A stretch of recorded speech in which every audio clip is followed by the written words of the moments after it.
नमस्कार। हिंदी की पाठशाला यूट्यूब चैनल में आप सबों का स्वागत है। पिछले कई दिनों से हम लोग यूजीसी नेट जेआरए परीक्षा की तैयारी हेतु वस्तुनिष्ठ प्रश्नों का अभ्यास कर रहे हैं। पाठ्यक्रम पर संक्षिप्त चर्चा के दौरान हम लोगों ने देखा कि उसमें 10 इकाइयां हैं और प्रत्येक इकाई में दर्जनों ही नहीं सैकड़ों चैप्टर एवं सब चैप्टर बनते हैं। पाठ उबाऊ न हो, सरसता, सहजता और सरलता बनी रहे, इसके लिए हम लोगों ने यह भी निर्णय लिया कि कवरे कवरे बिस्मिल्लाह करेंगे। मतलब कि प्रत्येक चैप्टर के पहले एक संक्षिप्त और तथ्यात्मक लेक्चर होगा, उसके बाद वस्तुनिष्ठ प्रश्नों का हम लोग अभ्यास करेंगे। आज से एक सप्ताह पहले हम लोगों ने पहली इकाई हिंदी भाषा और उसका विकास तथा हिंदी साहित्य का इतिहास से संबंधित कुछ सूचनाएं देखी, जानी, समझी और उसके बाद हम लोगों ने इन दोनों खंडों से लगभग 150 प्रश्नों का अभ्यास किया। अब आज से तीसरी इकाई साहित्य शास्त्र पर हम लोग विचार करेंगे। साहित्य शास्त्र, इसी को काव्य शास्त्र भी कहेंगे। अब आगे चल करके साहित्य और काव्य के बीच क्या संबंध है, इस पर भी विचार करेंगे। उसके बाद इसके अंतर्गत जो अध्ययन बिंदु हैं उस पर भी संक्षिप्त चर्चा करेंगे। तो अब आ जाएं हम लोग मूल पाठ। यूजीसी हिंदी नेट जेआरए परीक्षा के लिए निर्धारित पाठ्यक्रम की तीसरी इकाई है साहित्य शास्त्र।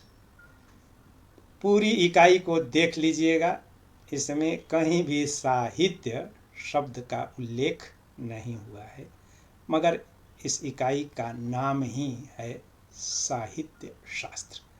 क्यों, इस पर भी हम लोग विचार करेंगे। इस खंड के अंतर्गत हम लोगों को काव्य के लक्षण अर्थात काव्य की परिभाषा जाननी है और काव्य के संबंध में इसको परिभाषित करने का, इसकी विशेषताओं को उद्घाटित करने का प्रयास अखिल विश्व में आदिम काल से ही चलते रहा है। कहने की आवश्यकता नहीं कि इस विषय पर सबसे अधिक विमर्श भारतवर्ष में हुआ और उसी के समानांतर, भारतवर्ष के ही समानांतर 6ठी शताब्दी ईस्वी से यूनान में भी जब सुकरात, प्लेटो और अरस्तु आते हैं तो साहित्य शास्त्र पर गहन विचार होता है। उस पर भी हम लोग विचार करेंगे। अगर अपने यहाँ भारत में साहित्य पुरुषार्थ चतुष्टय की प्राप्ति का साधन है और कवि समाज में समादृत हैं और अतीत में भी थे, इसके विपरीत यूनान में साहित्य को टोकरी भर गोबर के समान माना जाता था और साहित्यकारों को देश निकाला का भी आदेश मिलता था। प्लेटो और अरस्तु का अध्ययन करने के दौरान हम लोग देखेंगे। तो क्या पूरब क्या पश्चिम सभी जगहों पर काव्य की परिभाषा पर विचार हुआ। तो उन सभी काव्य शास्त्रियों के द्वारा दी गई परिभाषाओं का उल्लेख हम लोग करेंगे। उसके बाद दूसरा चैप्टर है काव्य हेतु। हेतु का मतलब होता है कारण, मतलब यानी कि काव्य की रचना का कारण क्या है, काव्य कैसे रचा जाता है, क्यों रचा जाता है, इसका अध्ययन करना है। तो इसके लिए 3 और 4 हेतु माने गए हैं।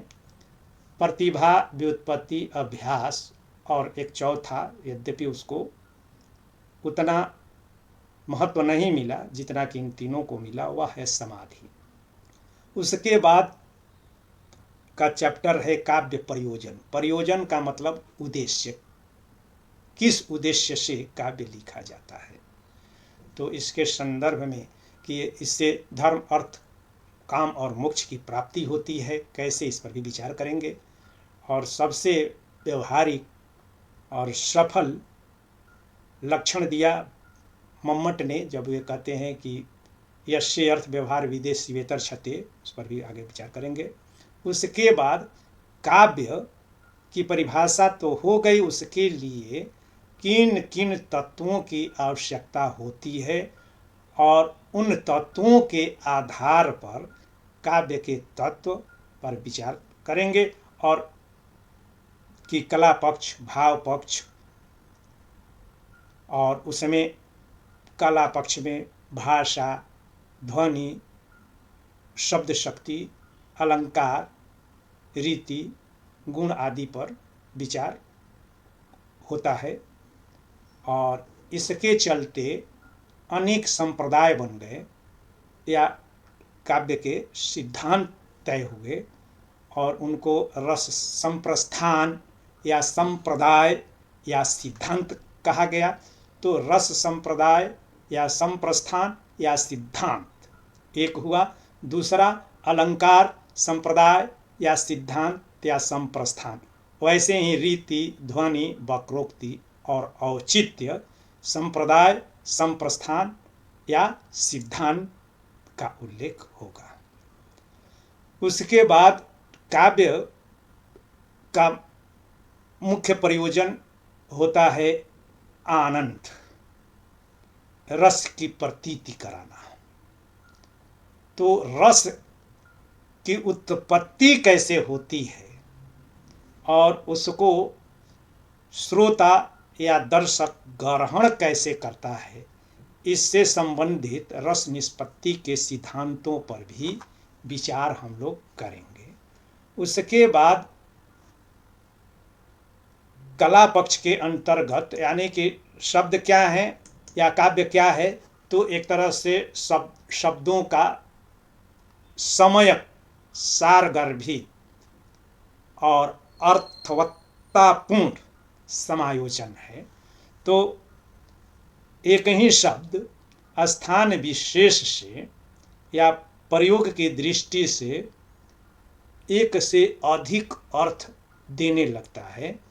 तो और उस शब्द का किस ढंग से और कैसे प्रयोग किया जाए कि उससे अभीष्ट अर्थ और भाव की प्रतीति हो सके, इसके लिए शब्द शक्ति का नियोजन काव्य शास्त्र के अंतर्गत होता है। अगला चैप्टर होता है काव्य गुण। तो काव्य में कितने प्रकार के गुण होते हैं, तो 3 प्रकार के, माधुर्य, ओज एवं प्रसाद। वैसे ही काव्य दोष, तो काव्य दोष भी 3 ही प्रकार के हैं, शब्द दोष, अर्थ दोष और रस दोष। तो इस पर भी हम लोग आगे विचार करेंगे। और अगला उसके बाद पाश्चात्य काव्य शास्त्र पर अध्ययन अपना बढ़ता है। उसमें प्लेटो के काव्य सिद्धांतों पर हम लोग विचार करेंगे और विचार होता है। उसने अनुकरण, काव्य को अनुकरण बता दिया और भौतिक जगत का अनुकरण बताते हुए उसने कहा कि सत्य से यह तिगुनी दूरी पर है और इसलिए यह निकृष्ट है, त्याज्य है। और उन्हीं के शिष्य अरस्तु ने पेरीपोएटिक्स नामक लघु काव्य शास्त्रीय ग्रंथ लिख करके उसमें काव्य को, जो उनके गुरु ने महत्वहीन करार दिया था, उसको पुनर्स्थापित करने का प्रयास किया अपने अनुकरण, त्रासदी और विरेचन के सिद्धांत के द्वारा। उसके बाद वर्ड्सवर्थ के बारे में हम लोग जानेंगे कि उनके काव्य भाषा के संबंध में उनकी क्या मान्यताएं हैं। और वर्ड्सवर्थ के ही समकालीन कॉलरिज हुए, तो उन्होंने काव्य के अंतर्गत कल्पना और रम्य कल्पना, जिसको अंग्रेजी में फैंटेसी कहते हैं, का क्या महत्व है, इस पर विचार होगा। उसके बाद टी.एस. एलियट, जिन्होंने निर्वैयक्तिकता की, यानी कि होता है कि काव्य कहते हैं ना कि स्वांत सुखाय लिखा जाता है। काव्य जो होता है, कवि की जो है भावनाओं का उद्वेग होता है और वह वैयक्तिक होता है। तो उस वह वैयक्तिकता से काव्य निरपेक्ष हो करके निर्वैयक्तिक कैसे बना रहे, इस पर उन्होंने विचार किया। और उसके साथ ही उन्होंने कि काव्य में परंपरा या परंपराओं और रूढ़ियों का क्या योगदान है, क्या महत्व है, पर विचार किया। उसके बाद आईए रिचर्ड्स, इन्होंने काव्य के मूल्य पर विचार किया और काव्य की संप्रेषणीयता, यानी कि रचनाकार से सुधी पाठक तक पहुँचने की प्रक्रिया का और काव्य भाषा का सिद्धांत दिया। और उसके बाद रूसी काव्य शास्त्रियों ने रूपवाद का सिद्धांत दिया। और ऐसे ही मिथक, फंटासी, कल्पना, प्रतीक, बिंब जैसे बिंदुओं पर भी विचार किया जाना है। और उसके बाद आधुनिक काल में जब भारत में नवजागरण होता है और नवजागरण के कारण हम परंपरा से तो बंधे रहते हैं, मगर पुरातनता से, रूढ़ियों से मुक्त हो करके सिर्फ राजनीतिक ही नहीं वरन साहित्यिक आंदोलन का भी विस्तार पाते हैं, उस पर भी विचार करेंगे।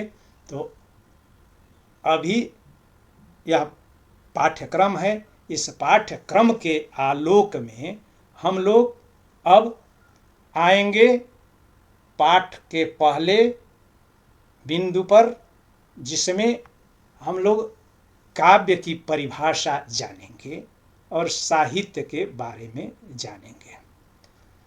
तो 6वीं-7वीं शताब्दी से काव्य के लिए साहित्य शब्द का भी प्रयोग होने लगा और 6वीं शताब्दी के पहले काव्य शब्द का प्रयोग होता था। और ईसवी सन के आरंभिक सदियों में नाटक को काव्य का पर्याय मान करके काव्य शास्त्र पर पहला विमर्श या आलोचनात्मक दृष्टि डाली आचार्य भरत मुनि ने, जिनके ग्रंथ का नाम है नाट्यशास्त्र। उस नाट्यशास्त्र में वे कहते हैं कि मृदु ललित पदाढ़्यम गूढ़ शब्दार्थहीनम जनपद सुख बोध्यम युक्ति मन नृत्य योज्यम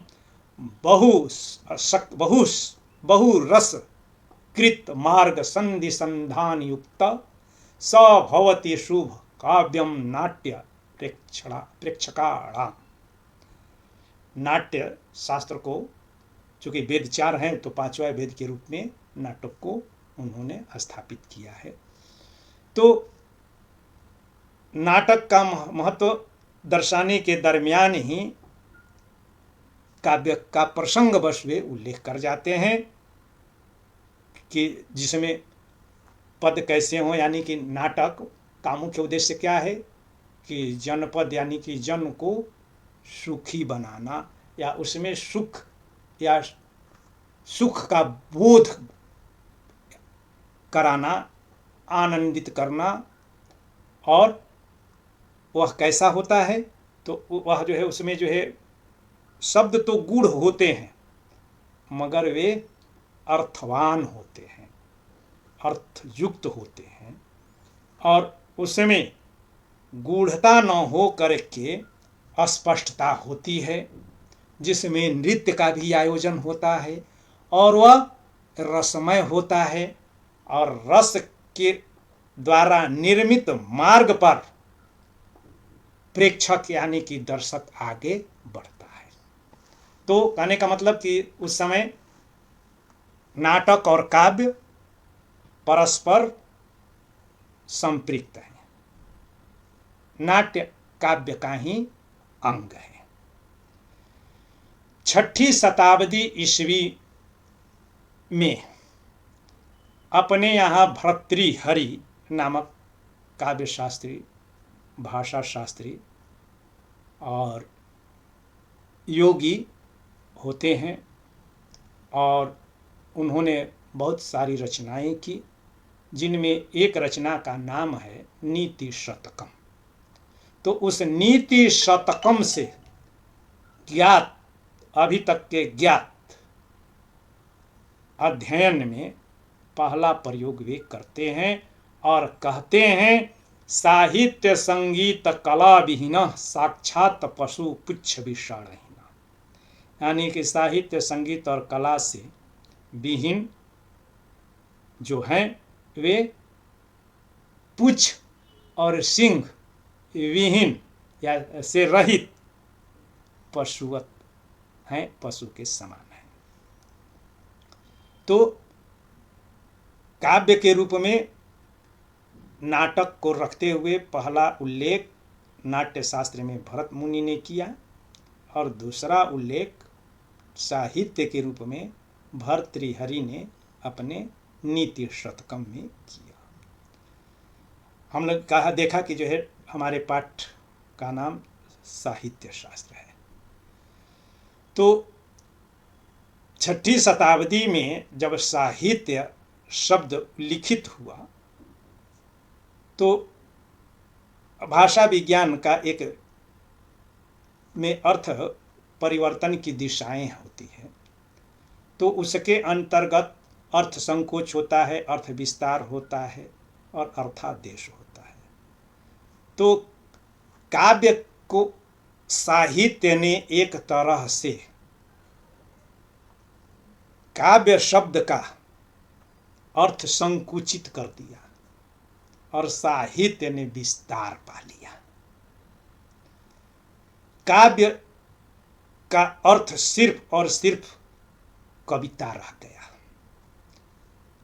जबकि हमने देखा भरत मुनि के नाट्य शास्त्र में कि काव्य का क्षेत्र बृहद है, वह नाटक का भी द्योतक है। मगर 6ठी शताब्दी के बाद काव्य रूढ़ होने लगा कविता के लिए, यद्यपि उसका क्षेत्र व्यापक रहा,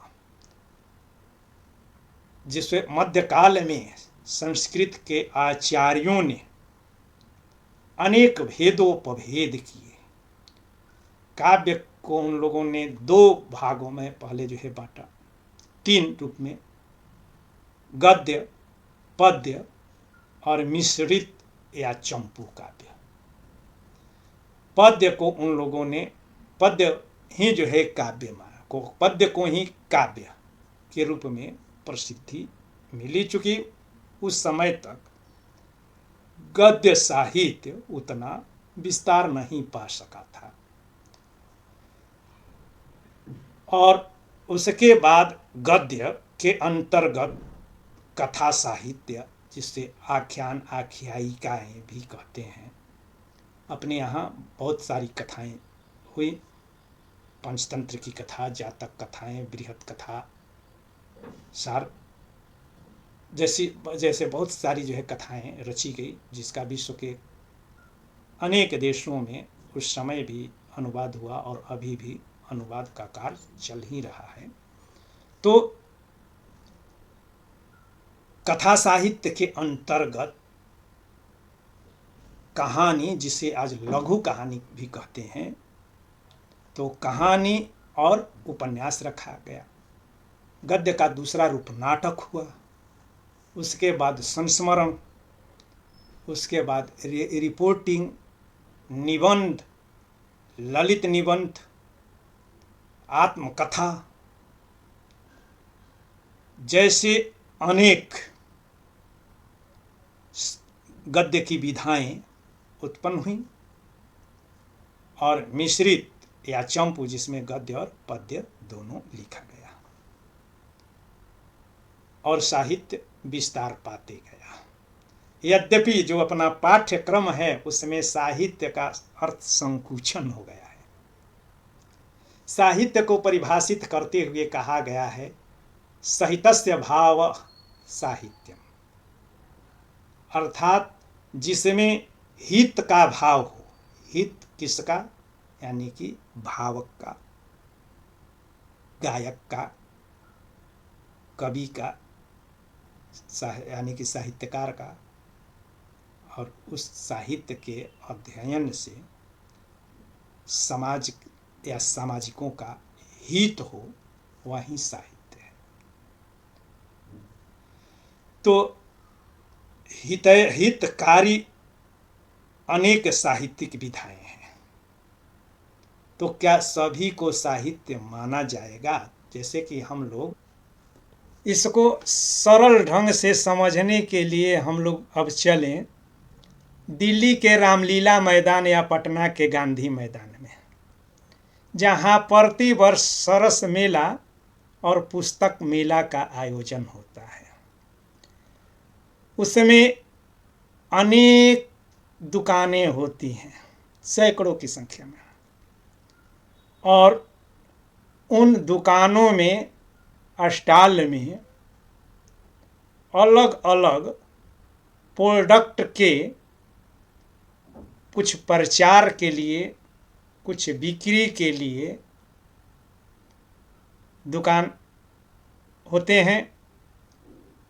उनमें स्टाफ होते हैं। हम लोग जिज्ञासावश वहाँ पर जाते हैं, पूछते हैं, बात करते हैं। पुस्तक मेला में जाते हैं तो सिर्फ किताब के बारे में ही हम छानबीन नहीं करते हैं। अगल बगल जो दुकानें लगी होती है, किसी में हार्डवेयर की दुकान, ट्रैक्टर बेचे और ट्रक बेचने वाले भी अपना स्टॉल लगा देते हैं और उसमें अपने कर्मचारी रखे रहते हैं। जड़ी बूटी वाले भी अपना स्टॉल लगाए रहते हैं। खेती बाड़ी और बागवानी वाले भी स्टॉल लगाए रहते हैं। हम लोग जाते हैं, अपनी जिज्ञासा जाहिर करते हैं और उनसे कहते हैं कि इससे संबंधित कोई लिटरेचर है क्या। तो स्टॉल पर रहने वाला कोई पंपलेट, लिफलेट या बुकलेट थमा देता है। कहने का मतलब कि दवाई के स्टॉल से जो लिखित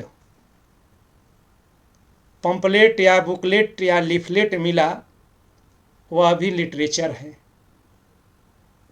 टाटा, मारुति, हुंडई, एमजी के प्रमोशन के लिए लगे हुए स्टॉल से भी लिटरेचर मिला। पुस्तक के दुकान से भी कैटलॉग मिला। बिल्डर के स्टॉल से उसकी योजना या उसके साइट का या जो अपार्टमेंट वह या जो प्रोजेक्ट लॉन्च कर रहा होता है उसका वह लिटरेचर दे देता है। सब लिटरेचर है। तो इस तरीके से लिटरेचर का अर्थ विस्तार होते गया। तो इसको लिटरेचर यानी कि जो अतीत काल में जो काव्य के लिए रूढ़ हो गया था उससे अलग करने के प्रयास में 1848 के अगस्त अंक की पत्रिका नॉर्थ ब्रिटिश रिव्यू में एक लेख छपा जिसके लेखक हैं थॉमस डी क्विंसी। और उनके लेख का टाइटल था the literature of knowledge and the literature of power. और उसमें उन्होंने लिटरेचर के दो वर्ग किए। एक के अंतर्गत ज्ञान विज्ञान के जो भी अनुशासन हैं, जैसे विज्ञान में अनेक रूप हो गए, जीव विज्ञान, जंतु विज्ञान, वनस्पति विज्ञान, भौतिक विज्ञान, रसायन शास्त्र, electric science, electronics, computer science, IT science जैसे विज्ञान की बहुत सारी शाखाएं हैं। वैसे ही समाजशास्त्र, इतिहास, राजनीति, भूगोल, अर्थशास्त्र जैसे विषयों को उन्होंने द लिटरेचर ऑफ नॉलेज की श्रेणी में रखा। और उसके बाद जो रचनाएं मिलती हैं, जिसमें कविता है, नाटक है, कहानी है, उपन्यास है, संस्मरण, रिपोर्टाज है, जीवनी है, आत्मकथा है, निबंध है, उन सब को उन्होंने लिटरेचर ऑफ पावर का नाम दिया। और क्यों पावर? कि इस प्रकार की रचनाएं या इस प्रकार का साहित्य या लिटरेचर पढ़ने वाले या लिखने वाले दोनों के अंदर जो ऊर्जा होती है, उस ऊर्जा को वह बूस्टअप करता है। इसलिए उसको द लिटरेचर ऑफ पावर नाम दिया। तो इस भांति साहित्य का जो पाठ्यक्रम, साहित्य शास्त्र का जो पाठ्यक्रम है, उसमें हम लोग देखते हैं कि यहाँ पर साहित्य शास्त्र एक तरह से पर्यायवाची बन गया है काव्य शास्त्र का। तो मूल रूप से साहित्य और काव्य के संबंध में यही अवधारणा है। अब हम लोग